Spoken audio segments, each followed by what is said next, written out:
షేక్ సోందుమియా, మా పెద్దల పేరు షేక్ రహీం, మా ఆసిక్ పేరు ఆసికు. వీళ్ళిద్దరిని మా షేక్ సలీం పోలాండ్ కోవిడ్లో ఉంటాడు సార్. అతను సెలవులకు వచ్చేసినాడు. సెలవులకు వచ్చేసిన తర్వాత నేను పోయి కలిసిన తర్వాత ఏం చెప్పారంటే, మా అన్నయ్య కోవిడ్ వెళ్తాడు, బాబాయ్ మీ అల్లుని కూడా తోలుతావా నువ్వు, కోవిడ్లో వచ్చేసి నెలకు వచ్చేసి 2 లక్షల చాలరీ అని చెప్పారు. మరి ఎంత ఖర్చు అవుతుంది అంటే మనిషికి 3 లక్షలు ఖర్చు అవుతుంది అని చెప్పారు సార్. మరి మనిషికి 3 లక్షలు అంటే దీనికి జిమ్మేదారు ఎవరు, దీనికి మొత్తం ఎవరు అంటే నేనున్నా బాబాయ్ నీకు ఎందుకని చెప్పాడు. అబుదాబిలో ఉండరు వాళ్ళ కన్సల్టెంట్లు, వాళ్ళతో మాట్లాడుకున్నా. నేను హైదరాబాద్లో ఒక మేడం ఉంది, ఆ క్యాన్సర్ మేడం, ఆమెతో నేను మాట్లాడుకున్నా. మీకు ఏం బాగలేదు బాబాయ్, నేను దోస్తుంటే ఏం వల్ల మా దగ్గర డబ్బులు వాళ్ళ పాస్పోర్ట్ కూడా లేవు అని చెప్పాను. నేను చెప్పేసరికి సర్లే నేను ఆలోచించుకొని నేను పోయి ఫోన్ చేస్తానని వెళ్ళిపోయాడు సార్. అతను వెళ్ళిపోయిన తర్వాత 10 రోజులుగా ఫోన్ చేశాడు సార్. ఫోన్ చేసి ఏం చెప్పారు, బాబాయ్ మీకు కొత్త సంవత్సరం జనవరిలో మీకు కొత్త సంవత్సరం వచ్చింది, ఆఫర్ చేసింది మీకు, నేను 3 లక్షలు అయితే అని చెప్పాను కదా, 3 లక్షలు కావు 2,20,000 వెళ్ళిపోతారు మీ అల్లుళ్ళు. ప్రస్తుతానికి ఇప్పుడు మీకు టోకెన్ కట్టాలంటే మనిషికి 50,000 కట్టండి అని చెప్పారు సార్. ఇప్పుడు మా దగ్గర డబ్బులు వాళ్ళకి పాస్పోర్ట్ కూడా లోగారంటే అమౌంట్ కట్టేసిన తర్వాత మీరు పాస్పోర్ట్ పెట్టుకోండి. మేడం నాకు ఫోన్ చేసింది, అబుదాబి నుంచి ఫోన్ చేశారు సార్ అని చెప్పారు సార్. సర్లే గప్ప అన్న అక్కడ డబ్బులు తీసుకొచ్చి కట్టాను సార్. ఆసికి 50,000, రహీం 50,000, వాళ్ళందరూ కూడా 50,000 కట్టుకుంది సార్. హైదరాబాద్ ఇంకొక ఆయన రెడ్డెంట్ ఆయన, అతను కూడా కట్టారు సార్ 50,000. మొత్తం 4 సార్. వీళ్ళు నలుగురికి డబ్బులు కట్టేసిన తర్వాత మళ్ళీ ఏం చేశారు, మళ్ళీ 10 రోజులకి బాబాయ్ మళ్ళీ 50,000 ఇవ్వం. మళ్ళీ 50,000 అంటే అదేంటంటే ఈ 50 లక్ష అయితే మళ్ళీ నువ్వు వీసాను ఫ్లైట్ టికెట్ వీసా వచ్చిన తర్వాత కరెంట్ డబ్బులు కడదాం అని చెప్పారు సార్.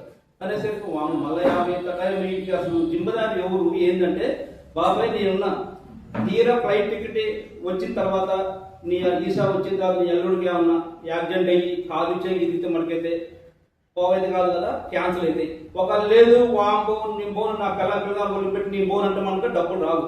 సరే ఇటు నుంచి ఓకే. మరి అటు వాళ్ళు పోలేకపోతే వాళ్ళ పరిస్థితి ఏంటి అన్న అనేసరికి వాళ్ళ పరిస్థితి అటు నుంచి డబ్బులు వస్తాయి నేను ఇస్తా, వాళ్ళు పోవాలని పరిశ్రమలో నేను ఇస్తా డబ్బులు అని చెప్పాడు సార్.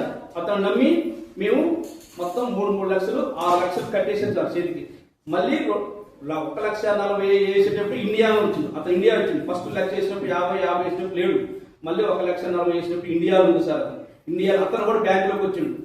సిస్టమ్ తీసుకుంటా సార్, సిస్టమ్ తీసుకోకపోతే ఏం కాదు వేయండి మీరు అని చెప్పారు. బ్యాంకు మేనేజర్ ఇట్లా వేయకూడదు డబ్బులు, ఈ డబ్బులు ఇలా వేస్తే మళ్ళీ మీకు రిటర్న్ కూడా వస్తాయి రావంటే మా అన్నయ్య కొడుకే సార్ ఉందని చెప్పి ఏపిచ్చారు సార్. ఏపిచ్చిన తర్వాత సరే ఓకే అని చెప్పారు. మళ్ళీ ఏం చేశారు, అతను ఈ డబ్బులు ఆఫీస్కి వెళ్తాయే మా అన్నయ్య నాకు ₹1,00,000 ఇచ్చిన హ్యాండ్ క్యాష్, నువ్వు మీ అల్లుడే కూడా ఇద్దరు లక్ష ఇవ్వడం, మళ్ళీ లక్ష ఇచ్చేస్తారు చేతికి ఇచ్చిన హ్యాండ్ క్యాష్ అని అవి తీసుకొని వెళ్ళిపోయారు. మా సొంతం మా అన్న కాబట్టి నా పిల్లగాలను మోసం చేయడం చెప్పి ఇచ్చేసారు. ఈ డబ్బులు కూడా సార్ నా సొంతంగా సార్. నేను ఇల్లు లేదు సార్, నాకు ఇల్లు కూడా లేదు. రాజుల పెళ్లి చేసి నేను ఇల్లు అమ్ముకోని నేను నా అవసరపడుతుంటే 6 లక్షలు నన్ను కట్టేసి డబ్బులు ఇప్పుడు డబ్బులు కోయం నుంచి వచ్చినప్పుడు నా పిల్లగాలు పిలిచి డబ్బులు అడిగితే నా దగ్గర డబ్బులు లేవు, ఏం చేసుకోపో కేసు పెట్టుకోపో నువ్వు. నేను అప్పుడు చెప్తున్నా సంవత్సరం అవుతుంది సార్. వీటికి వడ్డీలు ఏంటి, కొంత అశోక్ కాడ 2 లక్షలు సార్. మా చంద్రుడు కొడుకు కూడా 1,50,000, అంకల్ ఏబాబు దగ్గర 1,00,000, మా వదిన కాడ 1,00,000, నా బండి రీఫైనాన్స్ చేసి 1,20,000 ఈ కూడా తీసుకొచ్చి పెట్టేసి అన్ని మేము డబ్బులు అకౌంట్ చేసి మొత్తం ప్రూఫ్లు ఉన్నాయి సార్. ఇది నేను నా భార్య మందు తాగి సావాలి పరిస్థితి. ఎందుకంటే సార్ ఈ డబ్బులు మా అల్లును చూసి ఇలే సార్, వాళ్ళు నన్ను చూసి డబ్బులు ఇచ్చారు. వాళ్ళు డబ్బులు ఇచ్చడం నీ అల్లులు పోయి బాధపడతారంటే డబ్బులు నేను తీసుకున్నాను సార్ వాళ్ళ కాడ. ఇప్పుడు వాళ్ళు సంవత్సరాలు అయితే నీ అల్లులు బాగాలేదు చెయ్యలేదు, మా పరిస్థితి ఏంది, నీ డబ్బులు ఇప్పించడం నీకంటే మొన్న పోయి నేను మా అన్న ఇంటి కాడ పోయి కూర్చున్నా సార్ షేక్ ఇమాం దగ్గర. కూర్చుంటే ఏందన్నయ్యా మరి డబ్బులు ఏందన్నయ్య అంటే, డబ్బులు మేము ట్రై చేస్తున్నాం, మేము తోలుతాం, 20 లక్షలు ఖర్చు అయినా సరే నేను నీ అల్లుని నేను తోలుతా అన్నాడు. 20 లక్షలు ఖర్చు పెట్టే బదులు నాకు 5 లక్షలు ఇరాదు అన్నయ్య, నేను అప్పులు తీసుకుంటాను అనేసరికి సరే 5 లక్షలు నేను డబ్బులు ఇవ్వాలంటే మా ఊడు వచ్చిన తర్వాత నువ్వు మాట్లాడుకొని చెప్పారు. ఆ అబ్బాయి వచ్చినా కూడా మాట్లాడినా కానీ డబ్బులు అయితే ఇచ్చే పరిస్థితి లేదు సార్. నేను నా భార్యకి మందాలు ఇచ్చే పరిస్థితి. పోలాండ్ పంపిస్తా అని చెప్పి స్లాట్ బుక్ అయింది sir. Hyderabad slot book MLC కోసం పోతే మనిషికి 20,000. అదేంద్రా అప్పుడు ఆ 3 లక్షలు కట్టి అయిపోయింది కదా, మళ్ళీ ఏంటంటే అవును ఇక హైదరాబాద్ డబ్బులు కట్టాలా అని చెప్తే మనిషికి 20,000 ఇచ్చిన తర్వాత సార్ అది రిజల్ట్ అని వచ్చింది సార్. పాస్పోర్ట్ రిజల్ట్ వచ్చింది, వీసా రాలా సార్.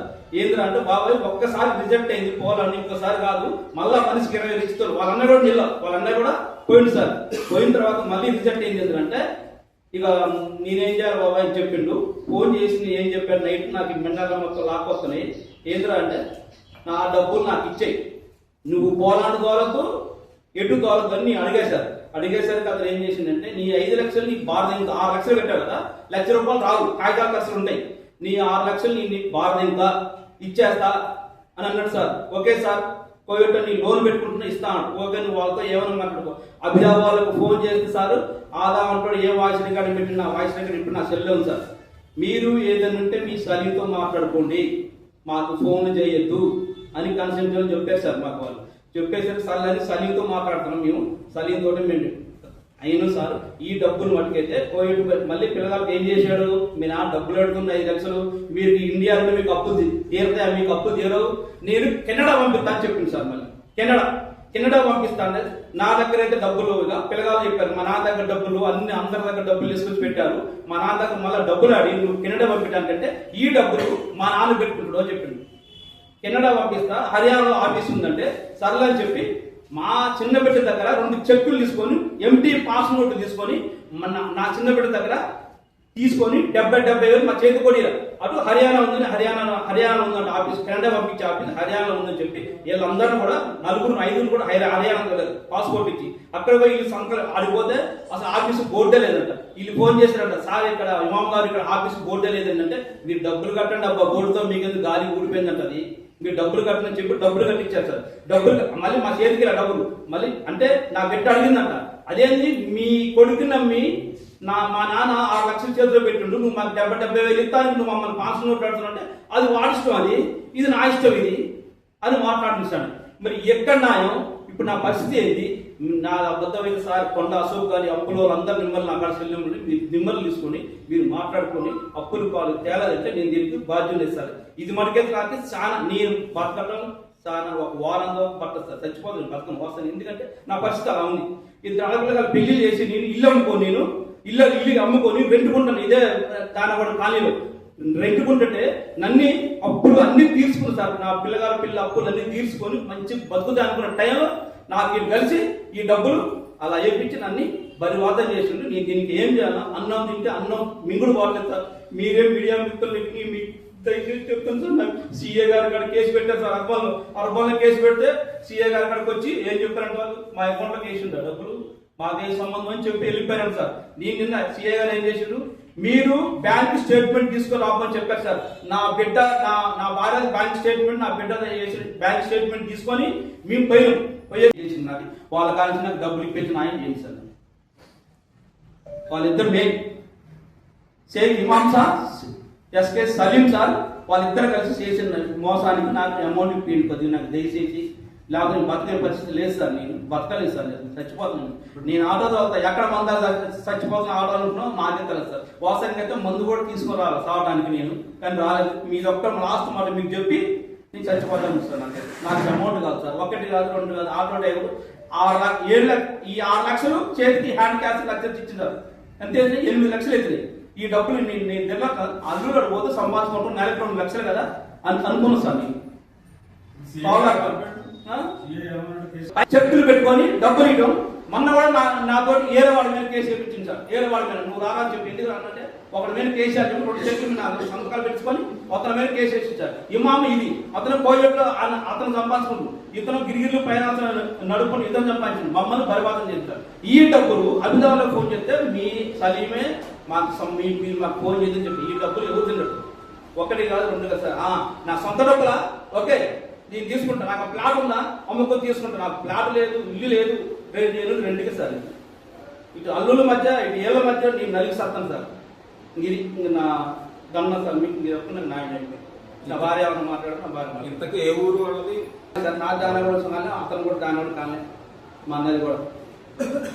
మీ అన్నయ్య పేరు షేక్ ఇమాం సార్.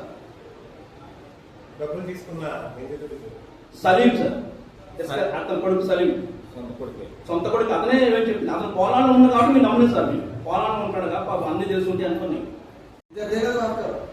నా పేరు షేక్ రహీం.